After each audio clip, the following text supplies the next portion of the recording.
বাংলাদেশের জনপ্রিয় অভিনেত্রী কেয়া পায়েলকে ঘিরে আবারও শুরু হয়েছে তুমুল বিতর্ক।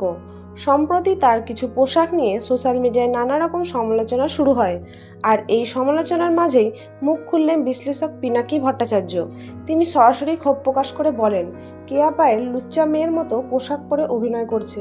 এই ধরনের পোশাক বাংলাদেশে একেবারেই গ্রহণযোগ্য নয়। নাটক কিংবা সিনেমায় এভাবে অভিনয় করা যাবে না।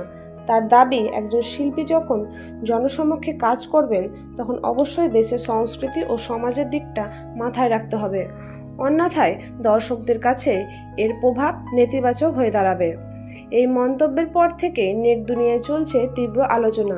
কেউ কেউ পিনাকির সঙ্গে একমত হয়ে বলছেন, সত্যি এখনকার নাটকগুলোতে অশ্লীলতার মাত্রা বাড়ছে, যেটা থামানো দরকার। আবার অনেকে এর বিপরীতে মত দিয়ে লিখছেন, একজন শিল্পী তার চরিত্র অনুযায়ী পোশাক বেছে নিতে স্বাধীন, এটা তার ব্যক্তিগত অধিকার। আপনারা যদি এমন সব ট্রেন্ডিং খবর সবার আগে জানতে চান তবে অবশ্যই এখনই সাবস্ক্রাইব করুন আমাদের চ্যানেলটি।